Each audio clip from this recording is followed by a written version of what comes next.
সুপ্রিয় শিক্ষার্থীবৃন্দ, আশা করি সবাই সুস্থ আছো, বাসায় নিরাপদেই আছো। আজকের অনলাইন লাইভ ক্লাসে তোমাদের সবাইকে স্বাগতম। আজকের ক্লাস উপস্থাপনায় আছি আমি Asim Kumar Barman, junior instructor, non tech গণিত, রংপুর পলিটেকনিক ইনস্টিটিউট, রংপুর। আজকে আমার 9 নম্বর লেকচার। আজকে আমরা ম্যাথমেটিক্স 2 বিষয়ে আলোচনা করব। এই বিষয়টি দ্বিতীয় পর্ব, সকল টেকনোলজির জন্য প্রযোজ্য। এর বিষয় কোড 65921। আমরা গত বেশ কয়েকটি ক্লাসে ক্যালকুলাসের বিভিন্ন বিষয় নিয়ে আলোচনা করেছিলাম, অর্থাৎ ক্যালকুলাসের অধ্যায় 13 ইনডেফিনিট ইন্টিগ্রাল, অনির্দিষ্ট যোজিত ফল, এই সম্পর্কে আমরা অনেক বিষয় নিয়ে আলোচনা করেছি। তো আজকে আমরা দেখি যে কি বিষয় নিয়ে আলোচনা করব। আজকের পাঠের যে শিখন ফল, অংশায়ন সূত্র বা ইন্টিগ্রেশন বাই পার্টস, এটা সম্পর্কে জানব। অংশায়ন সূত্রের সাহায্যে বিভিন্ন সমস্যার সমাধান, অর্থাৎ যোগজ বা বলা হচ্ছে ইন্টিগ্রাল, এটা নির্ণয়ের বিভিন্ন কৌশল সম্পর্কে আমরা জানব। তো শুরু করা যাক আজকের পাঠের মূল বিষয়। প্রথমে আমরা দেখি যে ইন্টিগ্রেশন বাই পার্টস, এটা বলতে আমরা আসলে কোন জিনিসটাকে বুঝি বা কোন প্রসেসটাকে বুঝি। তো এখানে ইন্টিগ্রেশন বাই পার্টস, এটাকে আমরা বাংলায় বিভিন্ন নামে অভিহিত করে থাকি। একটি হচ্ছে অংশায়ন পদ্ধতি, আরেকটি বাংলা হচ্ছে সখণ্ড যোগজীকরণ।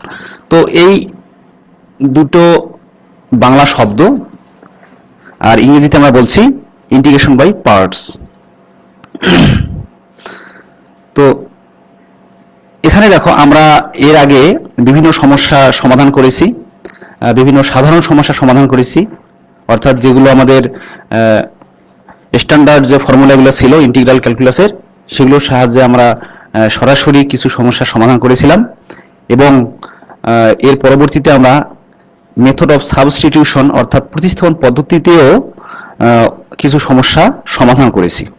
তো আজকে আমরা যে বিষয়গুলো নিয়ে আলোচনা করব বা যে পদ্ধতির সাহায্যে আমরা সমস্যার সমাধান করব, সেটা হচ্ছে ইন্টিগ্রেশন বাই পার্টস। তো এই পদ্ধতিটি সম্পর্কে যদি বলা হয়, তো অনেক সময় দুটি ফাংশনের গুণফলের যোগজীকরণ সাধারণ নিয়মে করা অসম্ভব হয়ে পড়ে। তোমরা গত লেকচারে দেখেছো যে একই প্রবলেমে দুইটি ফাংশন ছিল, অর্থাৎ দুইটি পার্ট আমরা দেখেছি, যেটাকে আমরা জেড ধরছিলাম এবং তাকে ডেরিভেটিভ করার পরে আরেকটি ফলাফল আমরা পেতাম। সেই ফলাফলের সঙ্গে বাকি অংশটুকু কিন্তু পুরোপুরি মিলে যেত। তো এখানেও দুটি ফাংশনের গুণফল অবস্থা থাকবে, কিন্তু এখানে আমরা ওই পদ্ধতিতে সমস্যাগুলো সমাধান করতে পারবো না।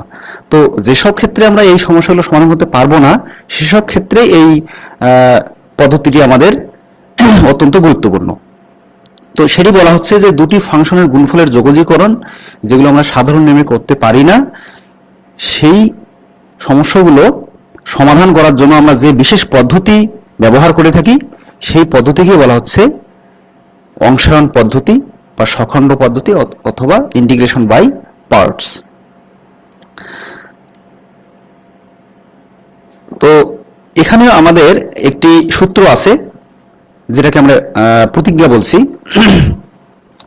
তো এখানে ইন্টিগ্রেশন বাই পার্টস এর যে প্রতিজ্ঞাটা, সেটা হচ্ছে, এখানে তোমরা দেখতে পাচ্ছ যে এক্স চলকের সাপেক্ষে ইউ এবং ভি যদি দুটি অন্তরীকরণযোগ্য ফাংশন হয়, অর্থাৎ ইউ একটা ফাংশন, এক্স এর ফাংশন, এবং ভি অপর একটি ফাংশন, সেটাও এক্স চলকের ফাংশন। তো এই দুটি ফাংশনই যদি আমরা অন্তরীকরণ করতে পারি, অর্থাৎ অন্তরীকরণযোগ্য হয়, তাহলে তাদের গুণফল অর্থাৎ ইউভি এর ইন্টিগ্রাল হবে U into integral of V D X minus, এখানে দেখো আগে ভিতরের অংশটা দেখো, এই যে হাইলাইট করা যেটা অংশটা, du dx integral of V D X, এবং যেটা ফলাফল পাওয়া গেল তার আরেকবার ইন্টিগ্রাল, অর্থাৎ ইন্টিগ্রাল অফ ডিএক্স। তাহলে কি দাঁড়াচ্ছে যে দুটো ফাংশন, সাধারণত আমরা প্রথমটাকে ইউ ধরব এবং দ্বিতীয় অংশটাকে ধরব ভি। তো এই দুইটি ফাংশনের গুণফলের ইন্টিগ্রাল, অর্থাৎ integral of U V D X হবে, প্রথম ফাংশনটা স্থির থাকবে, দ্বিতীয় ফাংশনের ইন্টিগ্রাল হচ্ছে, এরপরে প্রথম ফাংশনের ডেরিভেটিভ হচ্ছে এবং দ্বিতীয় ফাংশনের ইন্টিগ্রালটা অপরিবর্তিত থাকছে। এবং এই ফলাফলটা পাওয়ার পরে এটাকে আমরা আরেকবার ইন্টিগ্রাল করব, অর্থাৎ ইন্টিগ্রাল বের করব, ইন্টিগ্রেশন করব। তো এই হলো মূলত আমাদের ইন্টিগ্রেশন বাই পার্টসের যে প্রতিজ্ঞা বা যে আমরা সূত্রগুলো, যে সূত্রটি ইউজ করব সেই সূত্রটির এখানে আমি একটু বললাম। তো এটাকে যদি আমরা ভাষায় প্রকাশ করতে চাই, যদি আমরা আমাদের নিজের ভাষায় বলতে চাই, তাহলে এটাকে আমরা এইভাবে বলতে পারি যে দুটি ফাংশনের গুণফলের যোগজ, দুটি ফাংশনের গুণফলের যোগজ হবে প্রথম ফাংশন ইনটু দ্বিতীয় ফাংশনের যোগজ, এরপরে সূত্রের মাইনাস প্রথম ফাংশনের অন্তরক সহগ ইনটু দ্বিতীয় ফাংশনের যোগজ। এখানে দেখো আমি সেকেন্ড ব্র্যাকেটের মধ্যে লিখছি যে প্রথম ফাংশনের অন্তরক সহগ ইনটু দ্বিতীয় ফাংশনের যোগজ। এটা বের করার পরে যে ফলাফলটা দাঁড়াবে তার যোগজ, অর্থাৎ তার ইন্টিগ্রাল। তো আশা করি তোমরা বুঝতে পেরেছো যে দুটো ফাংশন যদি গুণ অবস্থায় থাকে তাদের ইন্টিগ্রালটা আমরা কিভাবে বের করব। তো এখানে সবসময় আমরা মনে রাখবো যে দুটি ফাংশনের গুণফল আকারে থাকলে আমরা প্রথম ফাংশনটাকে সবসময় বলবো ইউ এবং দ্বিতীয় ফাংশনটাকে বলবো ভি। তো এখন আমাদের যে এখানে প্রতিজ্ঞাটা আছে বা যে সূত্রটা আমাদের আছে, এটাকে যদি আমরা গাণিতিকভাবে ব্যাখ্যা করতে চাই বা প্রমাণ করতে চাই, তাহলে একটু দেখো যে প্রতিজ্ঞা তো আমরা একটু বললামই যে এক্স চলকের সাপেক্ষে যদি ইউ এবং ভি দুটি অন্তরীকরণযোগ্য ফাংশন হয় তাহলে integral of U V D X সমান আমাদের এখানে ডান দিকের অংশটি। তো এটাকে প্রমাণের জন্য দেখো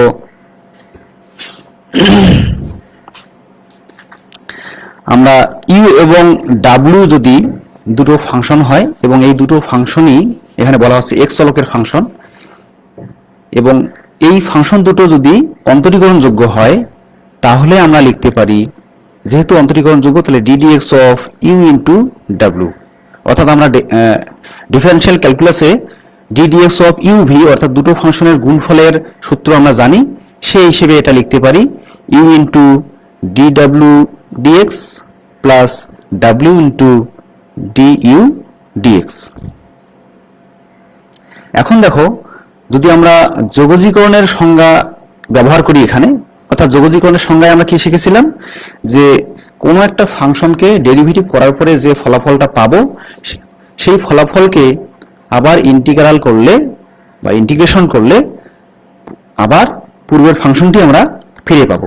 তাহলে এখানে দেখো এই যে আমরা ডেরিভেটিভ করছি ইউ ডাব্লিউ কে এবং ফলাফলটা যেটা পাইছি সেটা হলো যে ডান দিকের অংশটি। তাহলে কি ফলাফল কোনটা? ডান দিকের অংশটি। তাহলে সংজ্ঞা অনুযায়ী আমরা পাবো ইন্টিগ্রাল অফ ডান দিকের অংশ অর্থাৎ ফলাফলটি, এই যে ইন্টিগ্রাল অফ ফলাফল ইকুয়াল মূল ফাংশন, অর্থাৎ মূল ফাংশন বলতে এখানে ইউ ডাব্লিউ, এই যে ইউ ডাব্লিউ।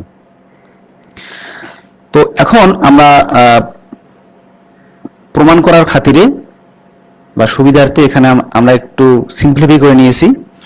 এখানে দেখো আমরা জানি যে একাধিক ফাংশনের সমষ্টি এখানে যদি থাকে তাদের ইন্টিগ্রাল হবে তাদের পৃথক পৃথক ইন্টিগ্রালের সমষ্টির সমান। তো এখানে আমরা অর্থাৎ সহজ বাংলায় যদি বলা হয় যে ইন্টিগ্রালটা আমরা ভাগ করে দিতে পারি আলাদা আলাদা করে, তো ভাগ করে দিলাম।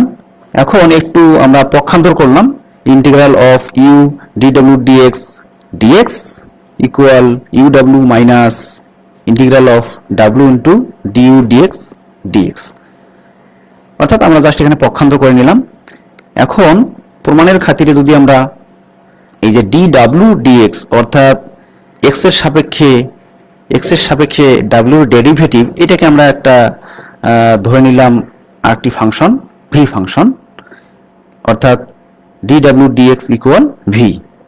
তো ঘুরে ফিরে আবার ওই যোগজীকরণের সংজ্ঞা অনুযায়ী এখানে v এর ইন্টিগ্রাল হবে w, অর্থাৎ যেহেতু এখানে w কে ডেরিভেটিভ করে v পাওয়া গেছে, সুতরাং v কে ইন্টিগ্রাল করলে আবার w ফাংশনটি পাওয়া যাবে। তো এখন এই মান দুটো যদি আমরা যে ফলাফলটা পাইছিলাম সেখানে যদি পুট করি তাহলে কি পাচ্ছি, এখানে দেখো যে integral of u into dw dx, তো dw dx এর পরিবর্তে এখানে আমরা v লিখেছি, dx ইকুয়াল u, ঠিক আছে। এখানে দেখো আবার w, তাহলে w পরিবর্তে আমরা লিখতে পারি যে ইন্টিগ্রাল অফ v dx, সেটা আমরা বসাই দিলাম।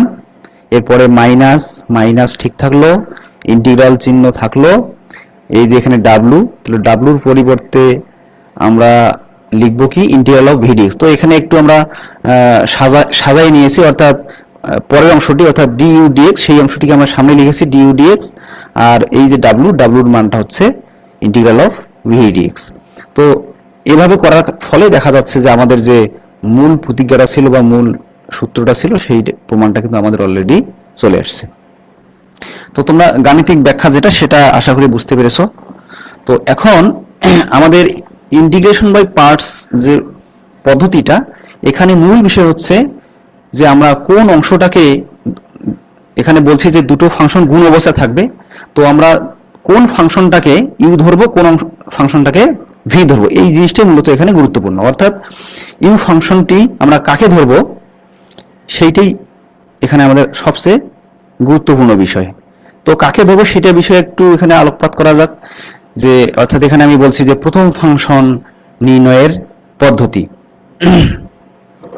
তো সখণ্ড যোগজ প্রক্রিয়ায় অর্থাৎ ইন্টিগ্রেশন বাই পার্টস এই প্রক্রিয়ায় প্রথম ফাংশন নির্বাচন একটি গুরুত্বপূর্ণ বিষয়।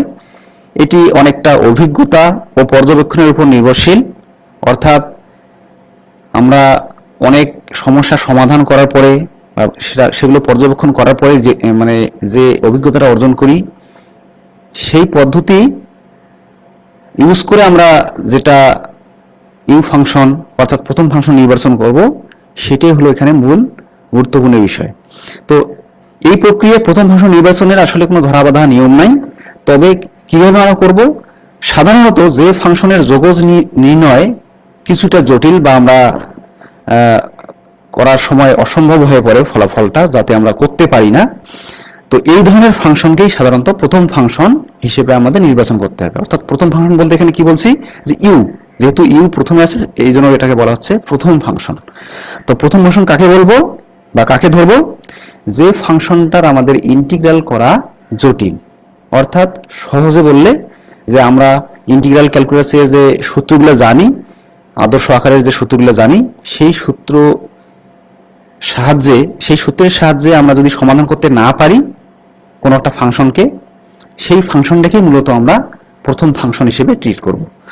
তো এখানে অভিজ্ঞতার আলোকে কিছু পরামর্শ দেওয়া হলো, তবে মনে রাখতে হবে যে এই নিয়মের ব্যতিক্রমও হতে পারে। অর্থাৎ এমন কিছু নিয়ম, এখানে যে নিয়মটা আমরা আলোচনা করব সেই নিয়ম ছাড়াও সাধারণভাবেও আমরা কিছু সমস্যা সমাধান করতে পারি, এই জন্য বলা হচ্ছে এর ব্যতিক্রমও হতে পারে। তবে আমরা এখানে যে নিয়মটা আলোচনা করব এইটাই সবচেয়ে কার্যকরী একটা নিয়ম। তো এখানে খুব সহজে মনে রাখার জন্য এখানে একটা জিনিস দেখো, যে নিচে কয়েকটি ফাংশনের তালিকা আমরা ধারাবাহিকভাবে দিয়েছি। তো এদের ক্রমকে প্রথম ফাংশন নির্বাচনে অগ্রাধিকার দিতে হবে। অর্থাৎ এখানে দেখো তোমরা ক্রমানুসারে 1 2 3 4 5 6 7 এই 7টি পয়েন্ট আছে। এই 7টি পয়েন্টের মধ্যে কাকে আমরা অগ্রাধিকার দেব, অর্থাৎ ধরা যাক যে 1 এবং 2 এই দুটো ফাংশন সেখানে আছে, এবং এমনভাবে আছে যে 2 নম্বর যে ফাংশনটি এখানে আমাদের আছে সেই ফাংশনটি ওখানে প্রথম অবস্থায় আছে, আর এখানে 1 নম্বর যেটা আছে লগারিদমিক ফাংশন মনে করো সেটা হলো দ্বিতীয় নম্বরে আছে, দ্বিতীয় অবস্থানে আছে। তাহলে আমরা কাকে প্রথম ফাংশন অর্থাৎ ইউ ধরবো। তো এখানে দেখা যাচ্ছে 1 নম্বরে কি দেওয়া আছে, লগারিদমিক ফাংশন, অর্থাৎ লগারিদমিক ফাংশন বলতে লগ অফ এক্স অর্থাৎ লগ অফ সামথিং যদি থাকে, তো সেই ফাংশনকে আমরা অবশ্যই প্রথম ফাংশন হিসেবে নির্বাচন করব। যদি লগারিদমিক ফাংশন না থাকে, দেখা গেল যে ইনভার্স ফাংশন আছে, ইনভার্স সার্কুলার ফাংশন আছে, তাহলে দেখা যাচ্ছে যে ইনভার্স ফাংশন কি আমরা প্রথম ফাংশন হিসেবে ধরবো। তো এখানে এই যে এইখানের যে ক্রম আছে 1 2 3 4 5 6 7, এই ক্রমানুসারে আমরা ইউ ফাংশনটিকে বিবেচনা করব। তো এখানে দেখো ফাংশন মূলত এখানে 6টি আছে, অর্থাৎ লগারিদমিক ফাংশন, বিপরীতবৃত্তীয় ফাংশন, তারপরে ধনাত্মক ঘাত বিশিষ্ট বহুপদী ফাংশন অর্থাৎ পলিনোমিয়াল ফাংশন, এরপরে 4 নম্বরে ত্রিকোণমিতিক ফাংশন, তারপরে 5 নম্বরে এক্সপোনেনশিয়াল ফাংশন অর্থাৎ সূচক ফাংশন, 6 নম্বরে রিপিটেড ফাংশন অর্থাৎ পুনরাবৃত্ত ফাংশন, এবং 7 নম্বরে এটা আসলে কোনো ফাংশন না, এটা এছাড়াও যদি বিশেষ কোনো ফাংশন থাকে সেই ফাংশনের কথা বলা হচ্ছে। তো এখানে দেখো ইংরেজি যে ওয়ার্ডগুলো ছিল আমাদের, এখানে এই প্রত্যেকটা ইংরেজি ওয়ার্ডের প্রথম লেটারটা যদি আমরা নেই, তাহলে একটা ওয়ার্ড আমরা দাঁড় করাতে পারি LIPTER, অর্থাৎ যদি আমরা উচ্চারণ করি তাহলে লিপ্টেরো। এর আসলে কোনো বাংলা মিনিং নাই, জাস্ট আমাদের মনে রাখার সুবিধার জন্য লিপ্টেরো। তো এই শব্দটি যদি আমরা মনে রাখতে পারি তাহলে অনেকাংশে আমাদের সুবিধা হবে যে কোন ফাংশনটিকে আমরা ইউ ধরব। ধরা যাক যে আই এবং ও ফাংশন, অর্থাৎ ইনভার্স সার্কুলার ফাংশন, আই বলছি ইনভার্স সার্কুলার ফাংশন, এবং ও অর্থাৎ আদার্স ফাংশন। তো এই ধরনের ফাংশন তাহলে অবশ্যই, যেহেতু আইটা ক্রমানুসারে আগের অবস্থানে আছে, সুতরাং এই ইনভার্স ফাংশনকে আমরা মূল ফাংশন অর্থাৎ ইউ ফাংশন হিসেবে বিবেচনা করব। তাহলে তোমরা বিষয়টি অবশ্যই ক্লিয়ার হয়েছে যে কোন ফাংশনটিকে, অর্থাৎ দুটি ফাংশন গুণ অবস্থায় থাকলে আমরা কোন ফাংশনটিকে ইউ হিসেবে বিবেচনা করতে পারি। তো এখন তাহলে আমরা সরাসরি কিছু প্রবলেম ফেস করি। দেখো এখানে প্রথম যে সমস্যাটি, integral of e to the power x into cos x dx এর মান বের করতে হবে। তো এখানে স্পষ্টতই দেখা যাচ্ছে যে দুটি ফাংশন, অর্থাৎ একটা হলো e to the power x, একটু আগে যেটা আলোচনা করেছিলাম যে এক্সপোনেনশিয়াল ফর্ম অর্থাৎ e, আর পরের অংশটি হচ্ছে cos x অর্থাৎ ত্রিকোণমিতিক ফাংশন অর্থাৎ t। তো আমরা যদি ওই লিপ্টেরো শব্দটি যদি ব্যবহার করতে চাই, সেই হিসেবে কোনটি আগে আছে আবার একটু দেখো, লিপ্টেরো, ওখানে এক্সপোনেনশিয়াল ফর্ম অর্থাৎ ই এখানে আছে, এবং এর পরেরটা হচ্ছে ত্রিকোণমিতিক ফাংশন অর্থাৎ টি। তো যেহেতু টি আগে আছে ক্রমানুসারে, তাহলে এই টি কে ইউ ফাংশন বিবেচনার ক্ষেত্রে অগ্রাধিকার দিতে হবে, অর্থাৎ এই ত্রিকোণমিতিক ফাংশনটিকে আমরা ইউ ধরব। তাহলে দেখো যে এখানে ত্রিকোণমিতিক ফাংশন হলো cos x, তাহলে আমরা cos x কে ধরবো ইউ। এই জন্য আমাদের সুবিধার জন্য আমরা cos x কে প্রথম অবস্থানে নিয়েছি, যেহেতু আমরা জানি প্রথম ফাংশনটা ইউ, এই জন্য আমরা সাজিয়ে নিয়েছি। আর e to the power x যেটা আছে এটা আমরা দ্বিতীয় অবস্থানে লিখেছি, অর্থাৎ এভাবে আমরা গুণফল আকারে থাকলে সামন পিছন এভাবে সাজাই নিতে পারি। তো এখন ইউভি এর যে আমরা একটু আগে সূত্রটা শিখলাম সেটি একবার দেখো, যে ইন্টিগ্রাল অফ ইউভি ডিএক্স সমান U into integral of V D X minus integral of D U D X integral of V D X D X. তো এখানে শুধু তোমরা সূত্রটি ভালোভাবে মনে রাখবে। সূত্রটি ভালোভাবে মনে রাখলে এখানে জাস্ট আমরা সূত্রটি ডান পাশের যে অংশটি আছে এখানে জাস্ট ইউ এর পরিবর্তে আমরা প্রথম ফাংশন বসাই দেব এবং ভি এর পরিবর্তে দ্বিতীয় ফাংশন। তো সেই হিসেবে যদি আমরা বসাই দিতে চাই, তাহলে তার আগে এখানে একটু বলে নেই, এখানে কিন্তু আমরা আমাদের যে প্রবলেমটা দেওয়া ছিল টোটাল ফাংশনটাকেই বা টোটাল ফলাফলটাকে কিন্তু আমরা আই ধরেছি, যেহেতু ইন্টিগ্রেশন অর্থাৎ এর ইন্টিগ্রাল বের করতে হবে, সুতরাং ইন্টিগ্রালের ফার্স্ট লেটারটা হলো আই, এই জন্য আমরা এর ফলাফলটাকে আই দ্বারা ডিনোট করছি, যা সেটা আমাদের সুবিধার জন্য। কারণ কেন নিয়েছি আমরা একটু পরেই সেটা বলছি বা বুঝতে পারবো। তো এখানে এই ইউভি এর যে যখন সূত্রটা আমরা ইউজ করছি, দেখো যে ই এর পরিবর্তে cos x এবং ভি এর পরিবর্তে e to the power x। তো সেই হিসেবে cos x into integral of e to the power x dx minus integral of d dx cos x আর integral of e to the power x dx তো ঠিকই থাকবে এবং শেষে একটা ডিএক্স। তো এখন আমরা দেখো ক্যালকুলেশন করে কি পাবো। আমরা এটা পাইছিলাম এলএনটি। এখন যদি আমরা ক্যালকুলেশন করি তাহলে এই যে cos x ঠিক থাকলো, integral of E to the power X D X আমরা স্ট্যান্ডার্ড ফর্মুলা জানি যে integral of E to the power X dx মানে হলো E to the power x. এরপরে এই যে ভিতরের অংশটি আগে করতে হবে, দেখো সেকেন্ড ব্র্যাকেটের ভিতরে যেটা আছে D D X of cos x, এটা আমরা ডেরিভেটিভের সূত্র হিসেবে জানি যে মাইনাস সাইন এক্স। তো এখানে মাইনাসটা আমরা এই যে সামনে যে মাইনাস চিহ্নটা ছিল সেই মাইনাসের সঙ্গে গুণ করে দিয়েছি, অর্থাৎ মাইনাসে মাইনাসে প্লাস। এবং একইভাবে দ্বিতীয় অংশটি হচ্ছে integral of E to the power X dx মানে হলো E to the power x এবং শেষে ডিএক্স আছে। এখন দেখো এখানে একটু লক্ষ্য করো যে আমরা এখন যেটা ফলাফল পেলাম এই যে প্লাসের পরের যে অংশটি, এটা কিন্তু আবার দেখো দুটি ফাংশনের গুণফল আকারে আছে, অর্থাৎ আবার একটি হচ্ছে ত্রিকোণমিতিক ফাংশন আর একটি এক্সপোনেনশিয়াল ফাংশন। তো আবার পূর্বের নিয়মেই প্রথম ফাংশনটাকেই আমরা সাইন এক্সটাকে আমরা ইউ ধরবো এবং পরে U to the power X কে আমরা ভি ধরবো। তো এই অংশটিকে আমরা আবার ওই integral of U V d x এর সূত্র হিসেবে ভাঙাতে পারি। তো সেই হিসেবে ভাঙালে দেখো এখানে ইউ বলতে সাইন এক্স আর ভি বলতে ই টু দি পাওয়ার এক্স। তো সেই হিসেবে আমরা এই লাইনটি পাবো সূত্র ব্যবহার করে। এখন দেখো প্রথম অংশটি যা ছিল তাই আছে, এখানে সাইন এক্স ঠিক আছে, integral of E to the power X dx মানে আমরা জানি E to the power X minus integration চিহ্ন এবং শেষের ডিএক্সটা ঠিক থাকলো। এই মাঝের অংশটির ফলাফল কি দাঁড়াচ্ছে D D X of sine X মানে আমরা জানি cos x, আর integral of E to the power X D X এটার রেজাল্ট হলো E to the power x. এখন দেখো একটা মজার বিষয়, সেটা হচ্ছে যে এই ফলাফল কিন্তু কখনোই আমরা শেষ করতে পারছি না। আমাদের একটা ফাংশন ছিল, মানে দুটো ফাংশনের গুণফল ছিল, অর্থাৎ একটা প্রবলেম ছিল, সেটাকে আমরা একবার ইউভি সূত্র ব্যবহার করলাম, ফলাফল পেলাম। ফলাফল পাওয়ার পরে আবার এখানে ইউভি সূত্র আমরা ফেলছি, ফেলার পরে একটা ফলাফল পেয়েছি, পাওয়ার পরে ফাইনালি আরো একটা অংশ পাইছি এই যে শেষের অংশটি, যেটা আবার কিন্তু ইউভি। তো এই ধরনের প্রবলেমগুলা আমরা কখনোই সমাধান করে শেষ করতে পারবো না, অর্থাৎ চলতেই থাকবে। এগুলোকে বলা হচ্ছে রিপিটেড প্রসেস। তো এই জন্য যেহেতু কোনো না কোনো সময়ে আবার পূর্বের অবস্থায় আসবে বা রিপিট হবে আমাদের মূল ফাংশনটি, মূল প্রবলেমটি, এই জন্য কিন্তু এখানে আমরা আমাদের সুবিধার জন্য প্রথম অংশটাকে কিন্তু ফলাফলটাকে আই ধরেছিলাম।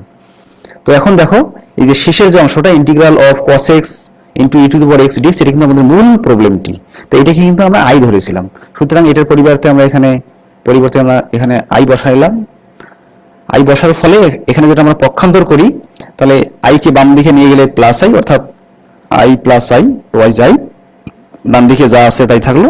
এখানে আমরা একটা প্লাস সি অর্থাৎ ধ্রুব সংখ্যা যোগ করে দিয়েছি। আমরা জানি যে কোনো প্রবলেমের ইন্টিগ্রাল যখনই হয়ে যাবে তার সঙ্গে একটা ধ্রুব সংখ্যা যোগ করে দিতে হবে। তো এখানে যেহেতু আমরা সি বলতে আমরা বুঝি যে ইচ্ছামূলক ধ্রুবক, অর্থাৎ আমাদের ইচ্ছে মতো এটা ধরতে পারি, সুতরাং এখানে তোমরা C, C dash, C double dash, C one, C two যাই ধরো না কেন সেটাই ঠিক হবে।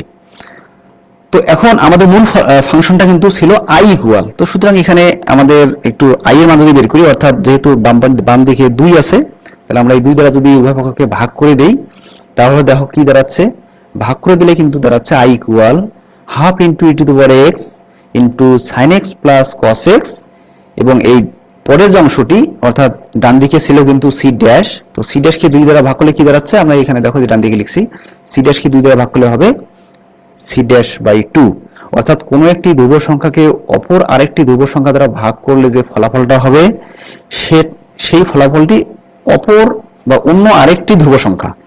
তো যেহেতু অন্য একটি ধ্রুব সংখ্যা, সেটাকে আমরা সি বা যে কোনো প্রতীক দ্বারা চিহ্নিত করতে পারি। তো সেটাকে আমরা আমাদের ইচ্ছে মতো এখানে সি ধরছি, তো সেই ফলাফলটাকে আমরা এখানে সি এ দিচ্ছি। তোমরা সুবিধার মতো এখানে সিও দিতে পারো, সি ড্যাশও দিতে পারো, সি ওয়ান, সি টু যা ইচ্ছা তাই দিতে পারো।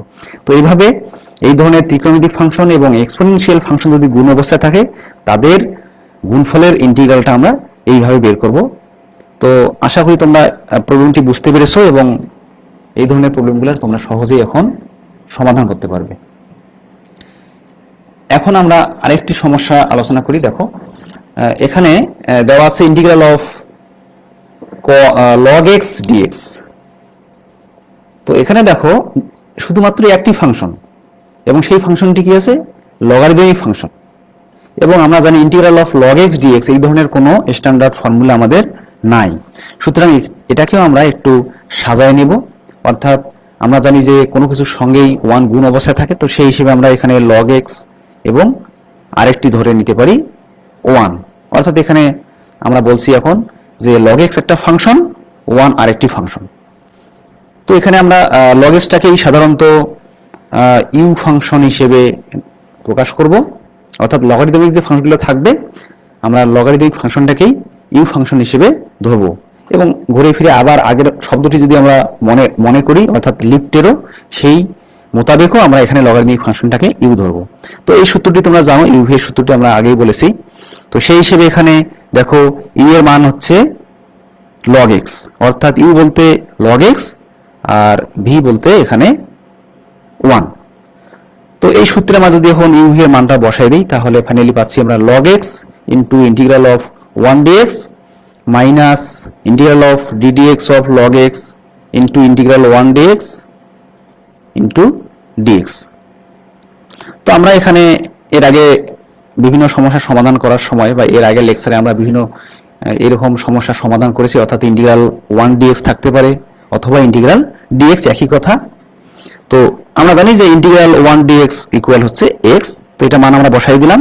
এখন এই যে ভিতরের অংশটিকে একটু ক্যালকুলেশন করি, ddx অফ log x আমরা জানি 1/x, এবং একইভাবে ইন্টিগ্রাল অফ 1 dx মানে আমরা আগের মতো x বসাই দিলাম। তো এখন এখানে x আমরা কেটে দিতে পারি, কেটে দিলে কি দাঁড়াচ্ছে x ইন্টু log x, একটু আমরা সাজায় নিচ্ছি, এটা মাইনাস কাটাকাটি করলে ইন্টিগ্রাল অফ 1 dx অর্থাৎ dx। তো একইভাবে আমরা ইন্টিগ্রাল অফ dx এর মানটা জানি যে x, সুতরাং ফাইনালি আমরা পাচ্ছি x log x minus x, এবং তোমরা জানো যে সবসময় আমরা একটা ধ্রুব সংখ্যা প্লাস c যুক্ত করি। তো এইভাবে আমরা এই সমস্যাগুলোর সমাধান করব। এখন দেখো আরেকটি ফাংশন tan ইনভার্স x, এখানে একইভাবে tan ইনভার্স x এর সঙ্গে আমরা একটা 1 নিতে পারি, এবং আবার ওই লিফটেরোর নিয়ম অনুযায়ী এখানে tan ইনভার্স x কে আমরা ইউ ধরবো। তো আবার এখানে তোমাদের একটু দেখার সুবিধার জন্য এখানে আমি সূত্রটি লিখে দিয়েছি, ইন্টিগ্রাল অফ ইউ ভি। তো সেই মোতাবেক এখানে ইউ বলতে tan ইনভার্স x আর ভি বলতে 1। তো এই ইউ ভি এর মানটা যদি আমরা ওই সূত্রে বসাই দেই তাহলে দেখো পাচ্ছি tan inverse x into integral of 1 dx minus integral of ddx into tan inverse x into integral of 1 dx dx। তো এখন আমরা আবার আগের নিয়মে যদি মানগুলো বসাই দেই, অর্থাৎ এখানে দেখো tan inverse x integral of 1 dx মানে আমরা x জানি, ddx of tan inverse x মানে 1/1 প্লাস x স্কয়ার, আর একইভাবে ইন্টিগ্রাল অফ 1 dx মানে হলো x। এখন এটাকে আমরা একটু সাজায় লিখলাম প্রথম অংশটি, এবং দ্বিতীয় অংশটি এখানে গুণ করে দিয়ে দিলাম। এখন এর পরবর্তীতে আমরা যেটা পাবো, দেখো এখানে আমাদের সুবিধার জন্য আমরা একটু পরে সেটা বুঝতে পারবো যে এখানে 2 দ্বারা ভাগ করে দিয়েছে, অর্থাৎ হাফ দ্বারা গুণ, এবং এখানে 2 দ্বারা গুণ লবে, তো 2 ক্যান্সেল হলে আবার পূর্বের ফাংশনটি হয়। এখন দেখো এই যে নিচে আছে 1 প্লাস এক্স স্কোয়ার আর উপরে আছে 2x। তো আমরা এই ধরনের ফাংশনগুলোকে কিন্তু এইভাবে লিখেছিলাম প্রতিস্থাপন পদ্ধতিতে জেড ধরে করা। তো জেড ধরে এখানে আর বিস্তারিত আমি বলছি না, এটা তোমরা পারবে। তো জেড ইকুয়াল এইভাবে না ধরেও আমরা অন্যভাবে করতে পারি, সেটা একটু দেখো। এই যে দ্বিতীয় যে সূত্রটি এখানে দেখো, এই যে দ্বিতীয় সূত্রটি এখানে, 2 নম্বর সূত্রটি এখানে integral of F dash X by F X, অর্থাৎ নিচে যদি কোনো ফাংশন থাকে সেই ফাংশনের ডেরিভেটিভ যদি আমাদের উপরে থাকে তাহলে আমরা লিখতে পারি লগ অফ নিচের ফাংশনটি। তো সেই হিসেবে এখানে দেখো 1 প্লাস এক্স স্কোয়ার এর ডেরিভেটিভ করলে কিন্তু 2x হয়, সেটা কিন্তু উপরে আছে। তাই সুতরাং এটা আমরা একবারেই লিখতে পারি। এখানে তোমরা একটু লক্ষ্য করো, এই যে এই লাইন থেকে একবার শেষের লাইনটি, প্রথম অংশটি ঠিক আছে, হাফ ঠিক আছে। এই যে নিচের ফাংশন ছিল 1 প্লাস এক্স স্কোয়ার, তার ডেরিভেটিভ হচ্ছে 2x, তাহলে উপরে 2x, সুতরাং এখানে আমরা লিখছি লগ অফ নিচের ফাংশনটি। তো এটাকে আমরা এই যে উপরে যেটা লাইন এটা ভাবে লিখতে পারি d of 1 plus X square, অর্থাৎ যদি 1 প্লাস এক্স স্কোয়ারের ডেরিভেটিভ হয় তাহলে 1 plus X square, d of 1 plus X square. এখানে যদি 1 প্লাস এক্স স্কোয়ার পরিবর্তে এক্স কিউব হয় তাহলে dx cube, x to the power 4 হলে dx টু দি পাওয়ার 4, এইভাবেও আমরা সাজা লিখতে পারি। তো এখানে আমরা এই লাইনটি নাও লিখতে পারি, এইভাবে আমরা করতে পারি। তো এই ধরনের সমস্যাগুলো তোমরা আসলে এভাবেই সমাধান করবে। আজকে এই ধরনের আরেকটু প্রবলেম আছে, এই প্রবলেমগুলো আমরা পরবর্তী ক্লাসে আলোচনা করব। তোমাদের কিছু বাড়ি কাজ থাকবে, এখানে দেখো কিছু বাড়ি কাজ আমি দিয়েছি, এই বাড়ি কাজগুলো তোমরা সমাধান করবে। এই ভিডিওটি পুনরায় দেখতে চাইলে তোমরা ভিজিট করবে www.skills.gov.bd/dt অথবা এই ফেসবুক লিংক থেকে। তো আজকে এই পর্যন্তই। আগামী ক্লাসে আমরা ইন্টিগ্রেশন বাই পার্শিয়াল ফ্র্যাকশন, অর্থাৎ পার্শিয়াল ফ্র্যাকশন থাকলে কিভাবে করবে সেটা বিষয়ে আমরা আলোচনা করব বিস্তারিত। সে পর্যন্ত তোমরা সকলেই সুস্থ থাকো, ভালো থাকো, সবাইকে ধন্যবাদ।